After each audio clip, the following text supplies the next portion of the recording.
সিয়াম আহমদ বিন ইউনুস মুন্সি চতুর্থ বর্ষ। পরবর্তীতে প্রস্তুত থাকবেন মোহাম্মদ রিজওয়ান আহমদ বিন মুজিবুল হক চতুর্থ বর্ষ।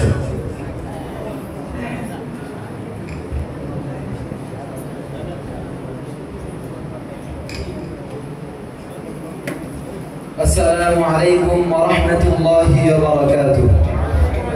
الحمد لأهله والصلاة لأهلها أما بعد فأعوذ بالله من الشيطان الرجيم. بسم الله الرحمن الرحيم. من يطع الله ورسوله فقد فاز فوزا عظيما.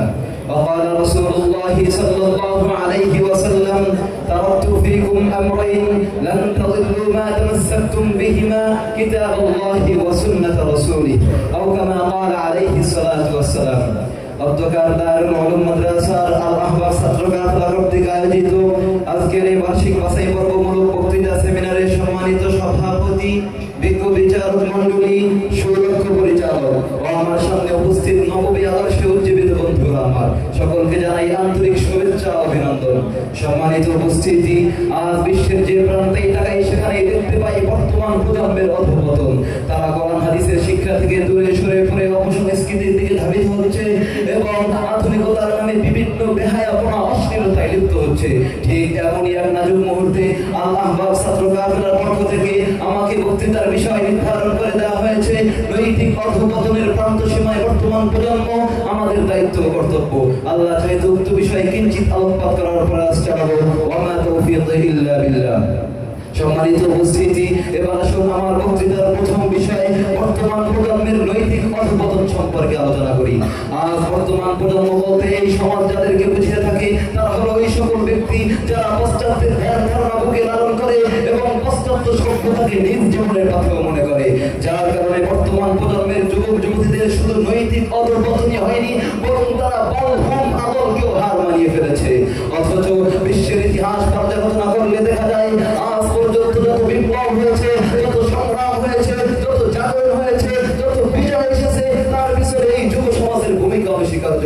শুধু তাই নয়, রাসূল সাল্লাল্লাহু আলাইহি ওয়াসাল্লাম এই জান্নাত পিয়াসু যুবকদেরকে নিয়ে বদর, উহুদ, খন্দক সহ বড় বড় যুদ্ধ পরিচালনা করেছেন এবং যুবকদের গুরুত্ব বোঝাতে গিয়ে বলেছেন, ইগতানিম খামসান ক্বাবলা খামসিন শাবাবাকা ক্বাবলা হারামিক। কিন্তু সংগ্রামী সাথী বন্ধুগণ, আজ কেন বর্তমান প্রজন্মের এই অধঃপতন? এর নৈতিক অধঃপতনের বহুবিধ কারণ রয়েছে।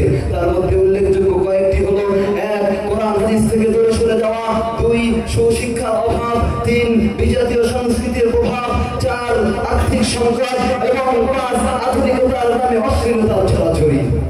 মোট কথা, এ সমস্ত জীবন বিধ্বংসী অপসংস্কৃতির কারণে বর্তমান প্রজন্ম আজ উপনীত হয়েছে নৈতিক অধঃপতনের প্রান্ত সীমায়। তাই মুহতারাম হাজিরিন, এবার আসুন এই অধঃপতন থেকে উত্তরণের উপায় ও আমাদের দায়িত্ব কর্তব্য নিয়ে আলোচনা করি।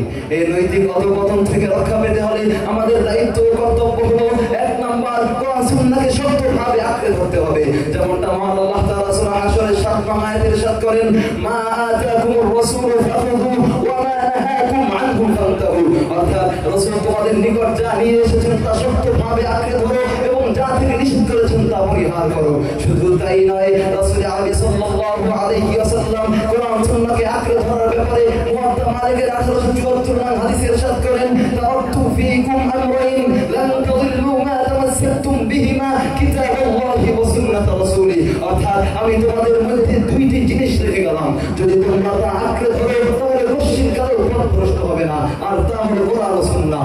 মোট কথা, এই নৈতিক অধঃপতন থেকে বেঁচে থাকতে হলে কোরআন সুন্নাহকে আঁকড়ে ধরা ব্যতীত বিকল্প কোনো রাস্তা নেই।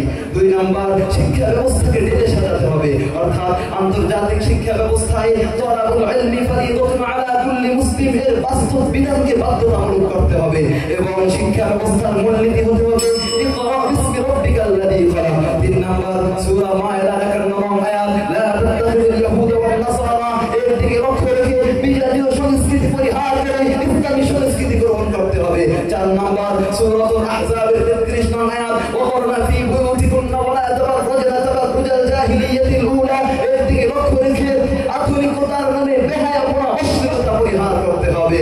৫ নাম্বার, রাসূলের বাণী কাদাল ফকর ওয়া ইয়াকুনা কুফরান এর দিকে লক্ষ্য রেখে সকল প্রকার আর্থিক সংকট দূর করতে হবে। ৬ নাম্বার, সূরাতুল আনকাবুতের ৪৫ নং আয়াত, ইন্নাস সালাতা তানহা আনিল ফাহশাই ওয়াল